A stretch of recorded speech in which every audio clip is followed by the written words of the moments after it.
세대주의자들이 주장하는 그 대체 신학의 허구성, 5번째 강의 시간이고요.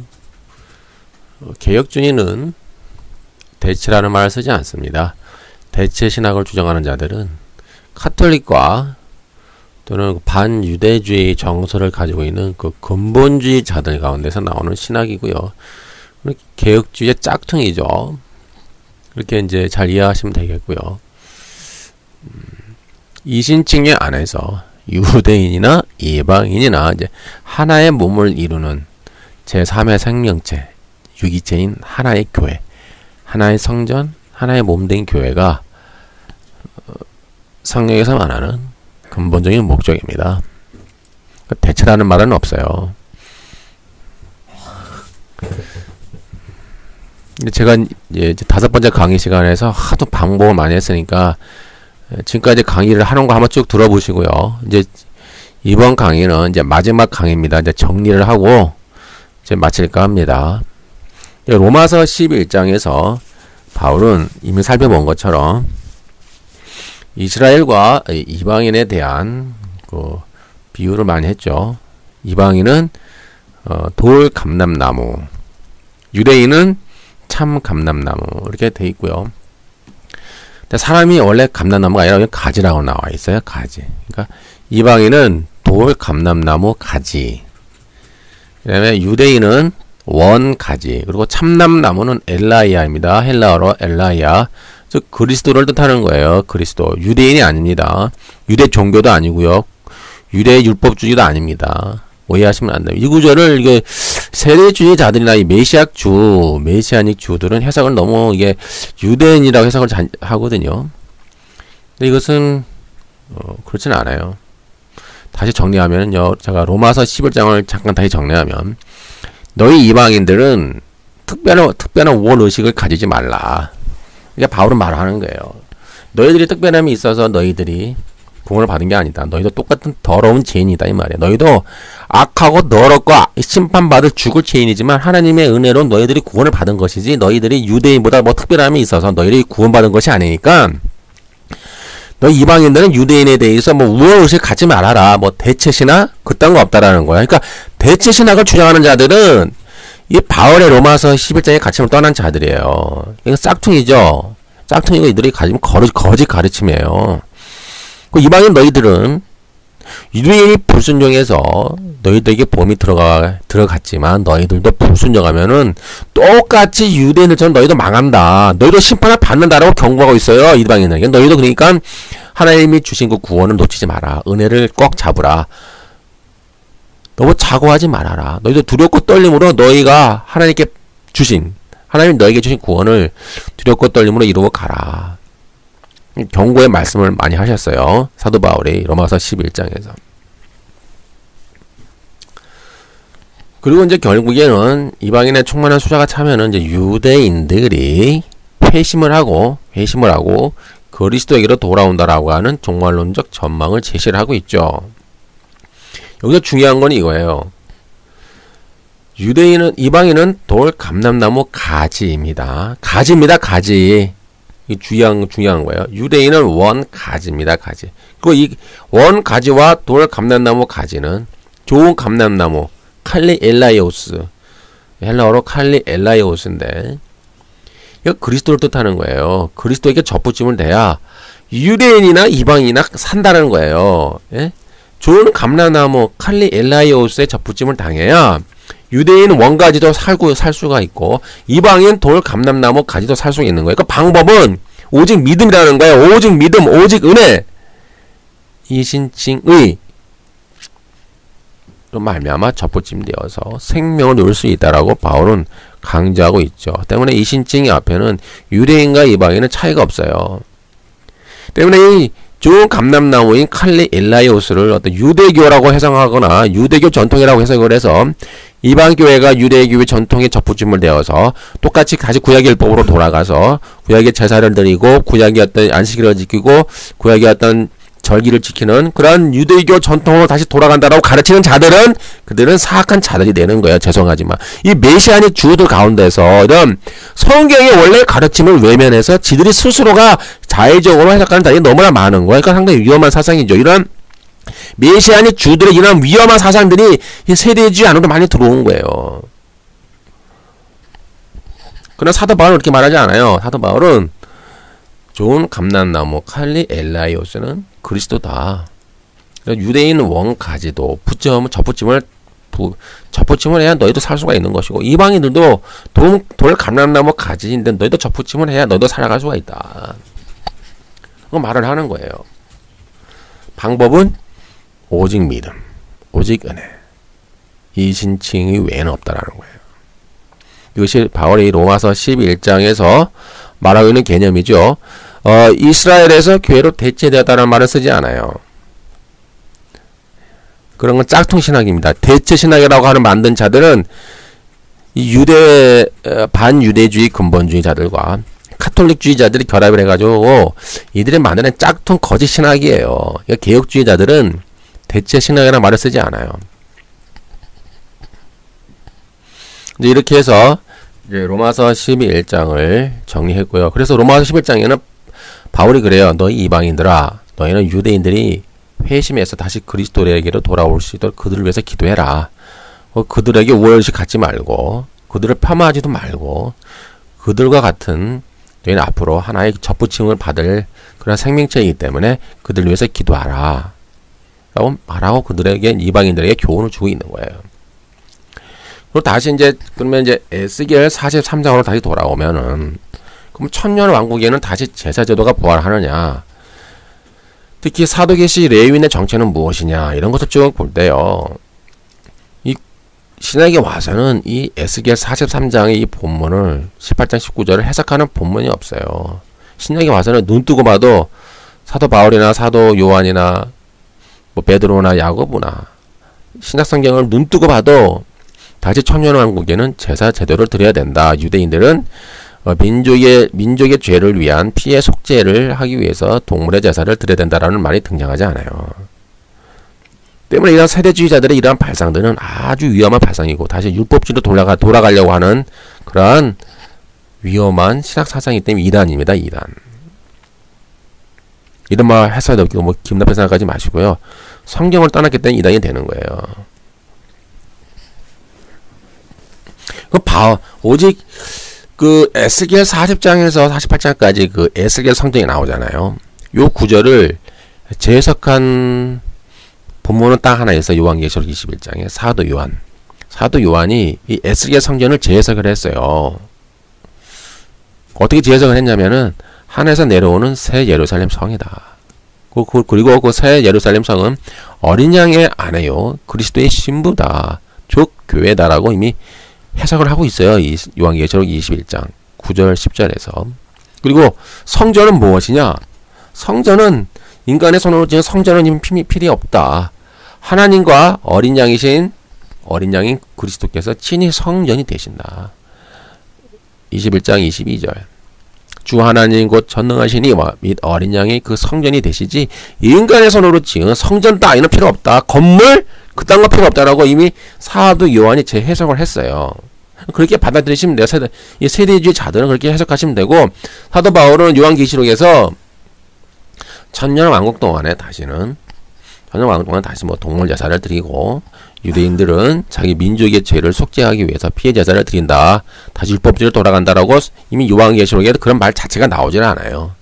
그리고 에스겔 성전을 에스겔 40장에서 48장에 등장한 에스겔 성전을 천년 왕국이 끝난 이후 천년 왕국도 천년 왕국이 아니라 천년 통치예요. 원래는 천년 통치랑 천년 왕국은 다르겠죠. 그러니까 천년 통치 이후에 사르가 새 땅이 되면은 완전한 하나님 나라가 이루어지면은 그때에 에스겔 40장부터 48장까지 그 에스겔 성전의 그 예언들이 이렇게 이루어진다라고 사도 요한이 재해석을 했어요. 그것이 요한계시록 21장부터 쭉 나오는 구절이에요. 그렇게 해석하시면 돼요. 세대주의자 여러분들 사도 요한의 해석대로 해석하시라고요. 인간의 상식과 인간의 사고방식으로 해석하지 마시고요. 기분 나쁘게 생각하지 마세요. 여러분들이 사도 요한보다 뛰어난 사람들입니까? 세대주의자 여러분들, 그대들은 사도 요한보다 뛰어난 사람입니까? 사도 요한이 직접 그리스도에게 계시를 받아서 요한계시록을 썼잖아요. 그러면 그대들은 그러한 직접 주님으로부터 계시를 받았나요? 그러니까 세대주의자들의 그런 사도계시 레위인에 대한 해석은 위험한 해석이고요. 다시 동물 제사를 드리고 피해 제사를 드리는 것은 그건 다시 구약의 율법으로 돌아가는 것이기 때문에 그것은 하나님의 심판의 대상이 되는 거예요. 절대로 성경에는 그런 말씀이 없어요. 이렇게 여러분들이 해석하시면 돼요. 세대주의자들 여러분들은 이렇게 해석하시면 되고, 때문에 이 이스라엘의 민족을 위한 피해 속죄는 성경에 없는 새로운 개념이에요. 이거 완전히 독창적이고 창의적인 새로운 개념이에요. 그러니까 미국인들이 이런 걸 잘 만들어내거든요. 이 미국 사람들은 너무나 독창적이라서 문제가 많아요. 그러니까 자기들 스스로가 뭔가 자꾸 만들어내는 거야, 미국 사람들은. 그러니까 성경에 말하지 않는 부분들을 이 미국 사람들 근본주의자들 가운데서 자꾸 이상한 개념을 자꾸 만들어내서 자기들이 해석을 해서 어떤 새로운 신학 사상을 만들거든요. 그러니 이런이 되는 거예요. 그러니 사악한 사람이 되는 거예요. 성경에서 말하지 않는 거는 말하면 안 돼요. 근데 그들은 자꾸 뭔가를 만들어내요. 상상력을 동원해서. 너무나 독창적이고 너무나 창의적이기 때문에 문제가 많은 사람들이 많죠.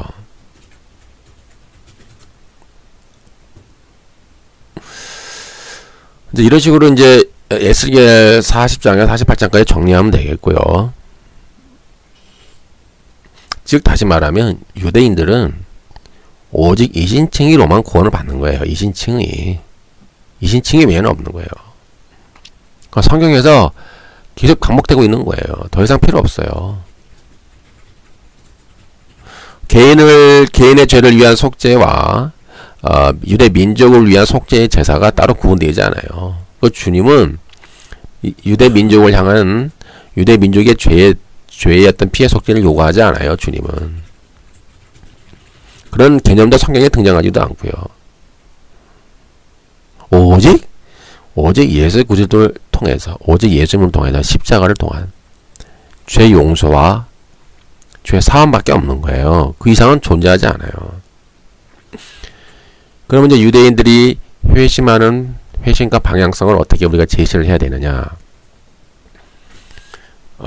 이미 살펴본 것처럼 유대인의 회심은 오직 믿음이에요. 오직 믿음. 그들의 이제 율법 전통이 있겠죠. 그래서 지금 유대인들은요, 팔레스타인에 있는 유대인이든 전 세계에 흩어져 있는 유대인이든 선민의식은 버려야 돼요. 이미 율법은 끝난 거예요. 율법은 폐지됐잖아요. 옛 언약에서 새 언약으로 이제 대체가 된 거예요. 대체는 이스라엘에서 교회로 대체가 된 것이 아니라 옛 언약에서 새 언약으로 대체가 되었죠. 그것이 히브리서에서 강조하는 말씀이에요.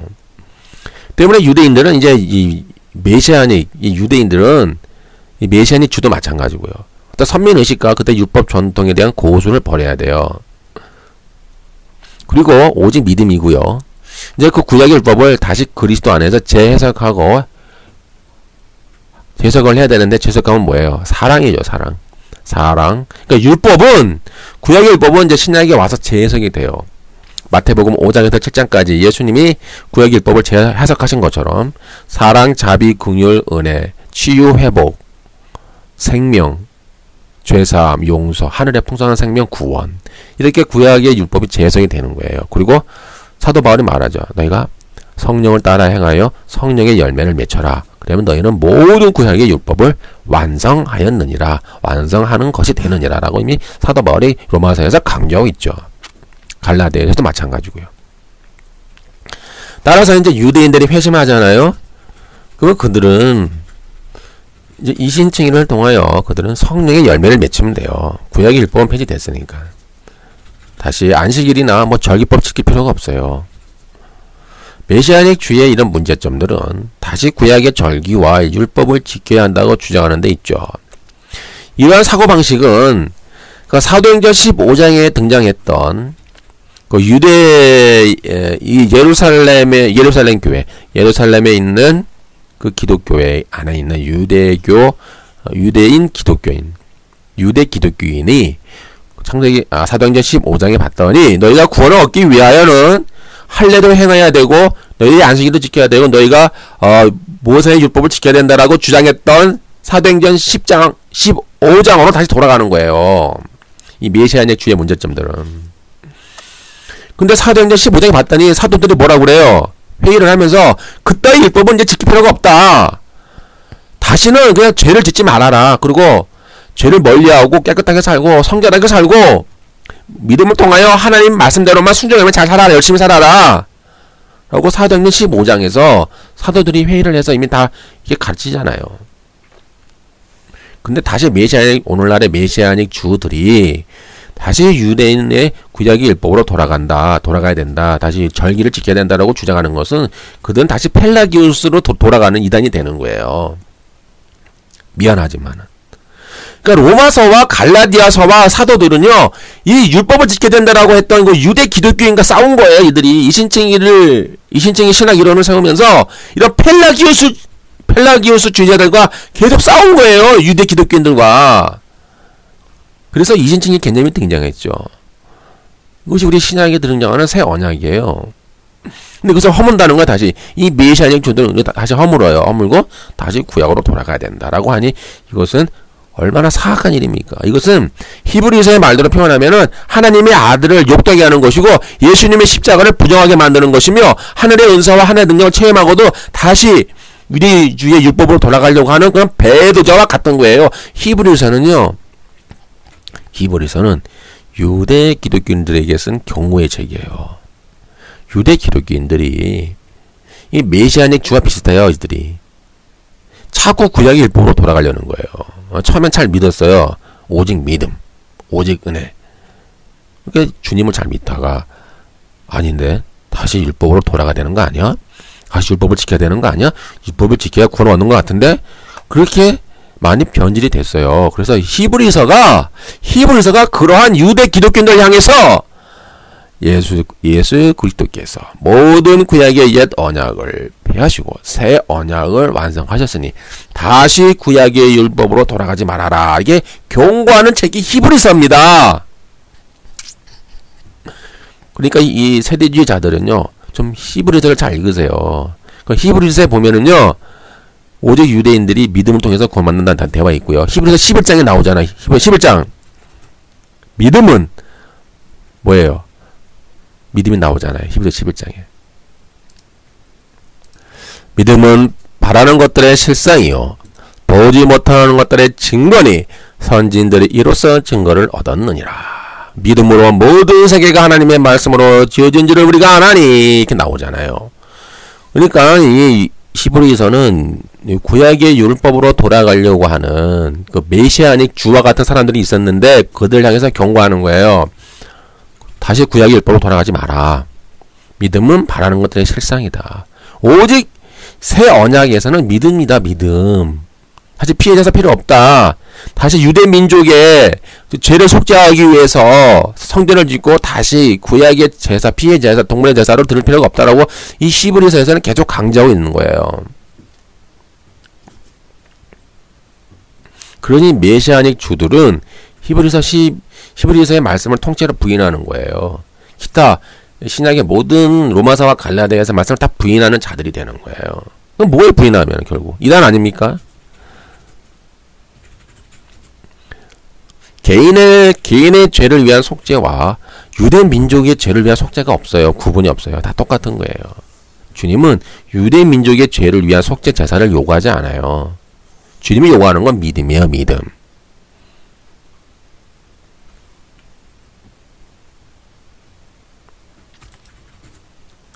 때문에 이제 유대인들이 이제 회심할 때에는 다시 율법을 지키는 것이 아니라 그런 언약 관계를 유지하기 위한 조건으로 이제 율법을 지켜야 되는데 율법은 이미 재해석이 되었잖아요.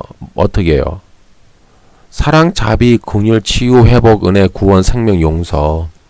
그러니까 이제 언약적 의무로서 성령을 따라 행하는 사랑으로 재해석이 되는 거예요. 그러니까 유대인들은 믿음을 통하여 이제 성령을 따라 살면 돼요. 구약의 율법으로 돌아가지 말고 이제 유대인들은 전 세계에 흩어져 있는 모든 유대인들은 이제 다시 성령으로 따라 그래서 성령을 행하고 성령의 열매를 맺히면은 모든 구약의 율법을 완성하고 성취하는 것이 되는 거예요. 그것이 신약의 메시지라는 거예요. 율법은 율법을 완성 성취하신 그리스도로 말미암아 재해석되어야 하며, 율법의 재해석은 사랑이죠. 자비, 긍휼, 치유, 회복, 은혜, 구원, 생명, 용서. 그리고 그러한 사랑은 성령을 따라 행할 때에 궁극적으로 이루어지는 거예요. 예, 성령을 따라 행하는 거예요. 인간의 의지로는 할 수가 없는 거예요. 성경은 말해요. 너 인간의 의지로는 안 된다. 너 인간의 의지와 인간의 결심과 행동은, 이성은 이미 너희가 실패자이기 때문에 안 된다. 오직 성령을 따라, 하늘의 능력을 힘입고 성령을 따라 행할 때에만 궁극적으로 성령의 열매가 성취되어진다라고 계속 강조하고 있는 거예요. 때문에 이신칭의와 성령을 따라 행하는 것은 분리되지가 않아요. 그리고 이 성령을 따라 행하는 것은 행위 구원이 아니에요. 우리의 구원을 더 견고하게 하는 거죠. 우리의 구원과 우리의 영생을 더욱 확고히 하고 더욱 견고하게 하는 방식이죠. 그러나 우리가 성령을 따라 행하지 아니하고 계속 죄성 안에 거하고 죄의 지배를 받고 육신의 정욕과 죄의 정욕 안에 우리가 갇혀서 산다면 우리는, 우리의 구원은 치명상을 입어요. 상처를 입어요. 그래서 바울은 로마서에서 계속 강조하잖아요. 너희는 두려워해라. 너희가 죄성을 따라 행하면, 너희가 너희 죄성을 성령으로 죽이지 않으면, 너희가 죄악과 싸우지 않으면, 너희가 죄의 지배를 받으면 너희는 결국 사망으로 떨어진다. 그래서 로마서에서 계속 강조하고 있는 거예요. 때문에 우리가 성령을 따라 행하는 사랑은 오늘 유대인들에게도 요구되는 거예요. 유대인들이 회심하잖아요. 그럼 그들은 이제 성령을 따라 행하면 돼요. 성령의 충만함을 받고 유대인들이 성령을 따라 사랑을 행하면은 모든 구약의 율법을 완성하고 성취하는 거예요. 그리고 성령을 따라 행하는 사랑은 성령으로 역사하는 믿음이고, 믿음이 행위예요. 믿음이 행위. 입술만의 믿음이 아니라 우리가 몸으로 보여주는 믿음의 행위가 즉 성령을 따라 행하는 사랑이죠. 그리고 이러한 사랑은 모든 율법을 완성하고 성취하기 때문에 우리는 더 이상 율법 아래 있지 아니합니다. 갈라디아서 5장 14절에서 18절. 온 율법은 네 이웃 사랑하기를 내 자신과 같이 하라 하신 한 말씀에서 이루어졌나니, 내가 이르노니 너희는 성령을 따라 행하라. 그리하면 육체의 욕심을 이루지 아니하리라. 너희가 만일 성령의 인도하시는 바가 되면 율법 아래에 있지 아니하리라. 때문에 성령의 열매는 성령을 따라 행하는 사랑이며 모든 율법의 완성과 성취로 이어지는 겁니다. 때문에 성경은 보면은 계속 성령을 강조해요. 너희들은 이신칭의를 받았으면 너희는 성령을 따라 행하라. 성령의 열매를 맺혀가라. 뭐 뒤로 넘어지고 뭐 입신하고 뭐가 보이네, 몸이 떨리네, 뭐 손발이 길어지고 있어요, 이빨이 금으로 바뀌었어요, 막 하늘에서 뭐 음성이 들려요, 막 환상이 보이고 그래요. 그딴 식의 사이비 성령이 아니라, 오늘날 교회 무당들이 교회 안에서 벌이는 그 사이비 성령 운동이 아니라 진정으로 성령의 본질은 우리 안에 성령의 열매를 맺혀가는 거예요. 성령을 따라 행하여 우리 안에는 죄성을 죽이는 거예요. 그리고 세상에 나가서 여러분들이 세상의 모든 죄악과 어둠의 세력과 싸우는 거예요.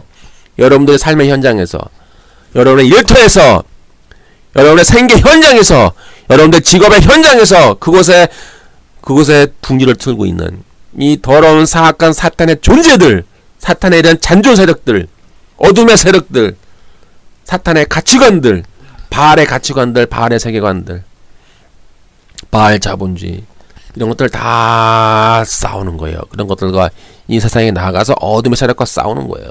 성령의 능력으로 무장하고. 그곳에 하나님의 나라와 가치를 이식하는 거예요. 하나님의 말씀의 뜻을 그곳에 삶의 현장에 이식하는 거예요. 그곳에 하나님의 통치가 실현될 수 있도록 여러분들이 그런 도구가 되어지는 거예요. 그것이 유대인의 삶의 방식이 돼야 되는 거예요. 이제 유대인들이 그런 자기들의 어떤 선민 의식에서 해방돼야 되고, 유대인들이 그 구약의 모든 율법 전통에서 해방돼야 되고, 그들의 어떤 토라, 그들의 어떤 탈무드, 그들의 어떤 사람의 계명, 그들의 장래 유전에서 다 해방이 되어서 성령을 따라 행하면서 모든 구약의 율법을 완성과 성취하는 단계로 유대인들이 나가야 되는 거예요. 성령의 인도를 받는 자는, 따라서 성령의 열매는 성령을 따라 행하는 사랑이며 고린도전서 13장 4절에서 7절에 있는 그런 사랑과 같은 거예요. 성령의 인도를 받는 자는 성령을 따라 행하는 자이며 육체의 일과 육신의 정욕과 나의 안에 있는 죄성을 죽이고 성령의 열매를 맺기 때문에 모든 율법을 완성하고 성취하는 자가 되며 더 이상 율법 아래 있지 않고 율법의 지배를 받지 않게 됩니다. 더 이상 율법을 지킬 의무에서 해방이 되는 겁니다. 이 부분이 그토록 사도 바울이 로마서와 갈라디아서에서 강조하고 또 강조하는 부분이 되겠습니다. 갈라디아서 5장 16절에서 18절 아까 했죠.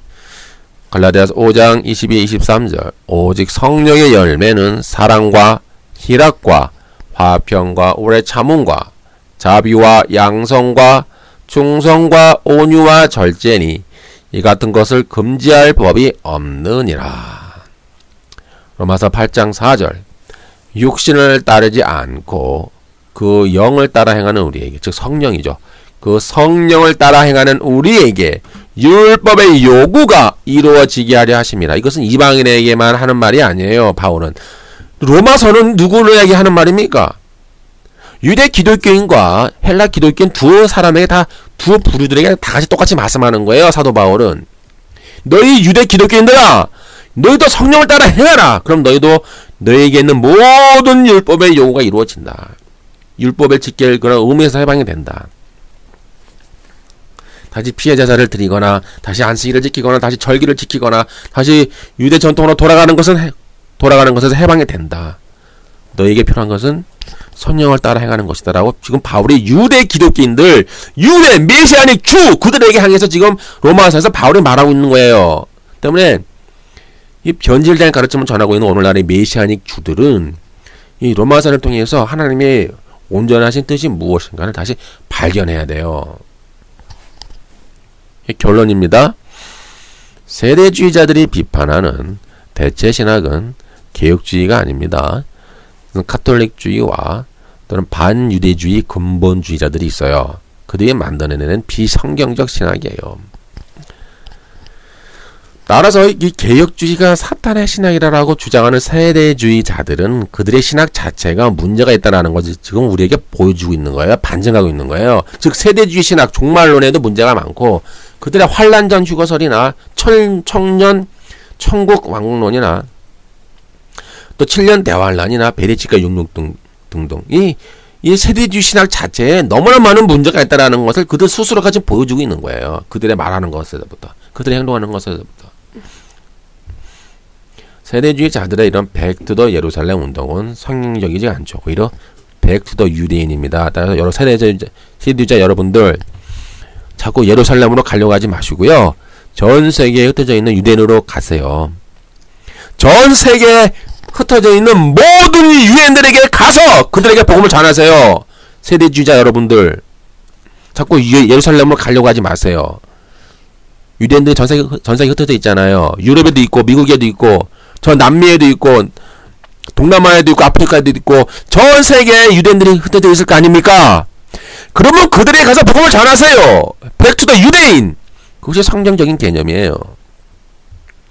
복음은 전 세계에 흩어져 있는 유대인들이 회심하기를 기도하며 그들에게 다시 그들이 그리스도에게 돌아오기로 열망하며 우리들이 그들을 위해서 기도하는 거예요. 그것이지 저 지리적인 팔레스타인 땅으로 우리가 갈 필요가 없어요. 그건 본질이 아니라는 거예요. 복음은 전 세계로 계속 확장되고 흩어질 뿐이지 다시 예루살렘으로 돌아오지 않아요. 복음은 연어가 아니에요. 복음은 연어가 아니란 말이에요. 사도행전 1장 8절 오직 성령이 너에게 임하시면 너희가 권능을 받고 예루살렘과 온 유대와 사마리아와 땅끝까지 이르러 내 증인이 되리라. 우리는 주님이 오실 때까지 땅끝까지 가라고 주님이 말씀하셨어요. 주님이 얘들아 땅끝까지 가다가 다시 육단해서 다시 예루살렘으로 돌아와 라고 말씀하지 않았어요. 때문에 세대주의자 여러분들 땅끝까지 가세요. 예? 예루살렘으로 가지 마시고요. 땅 끝까지 가서 땅 끝에 거하고 있는 그 유대인들, 유대 종교를 신병하는 그런 유대인들을 향해서 복음을 전하세요. 그게 하나님이 기뻐하는 방법이에요. 땅 끝까지 가시라고요. 땅 끝까지. 주님은 십자가의 죽으심으로 말미암아 법전문으로 된 계명의 율법을 다 폐하셨어요. 때문에 다시 율법주의로 돌아간다고 하는 것은 예수님의 죽으심을 부인하는 것과 똑같은 거예요. 예수님의 십자가를 부인하는 것과 똑같은 거예요. 유대인들에게도 똑같은 거예요. 유대인들은 개인의 죄를 위한 속죄와 자기 민족을 위한 속죄가 없어요. 그런 구분을 주님은 하지 않아요. 더 이상 주님은 이 유대인들에게 민족의 죄를 속죄하기 위해서 그들 다시 피해 제사를 드리는 것을 원하지 않아요. 그딴 거 필요 없다는 거예요, 주님은.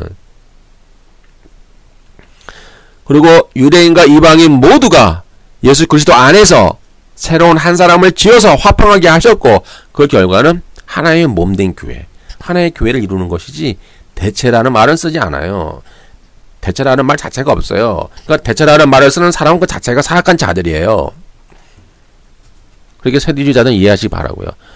에베소서 2장 14절에서 18절. 그는 우리의 화평이신지라. 둘, 즉 유대인과 이방인으로 하나를 만드사 원수된 것, 곧 중간에 막힌 담을 자기 육체로 허시고 법조문으로 된 계명의 율법을 폐하셨으니 이는 이 둘로 자기 안에서 한 새 사람을 지어 화평하게 하시고 또 십자가로 이 둘을, 즉 유대인과 이방인을 한 몸으로 하나님과 화목하게 하려 하심이라. 원수된 것을 십자가로 소멸하시고 또 오셔서 먼데 있는 너희에게 평안을 정하시고 가까운 데 있는 자들에게 평안을 전하셨으니 이는 그런 말미암아 우리 둘이, 유대인과 이방인이 한 성령 안에서 아버지께 나아감을 얻게 하려 하심이라. 이것이 성경의 뜻이고 하나님의 뜻입니다.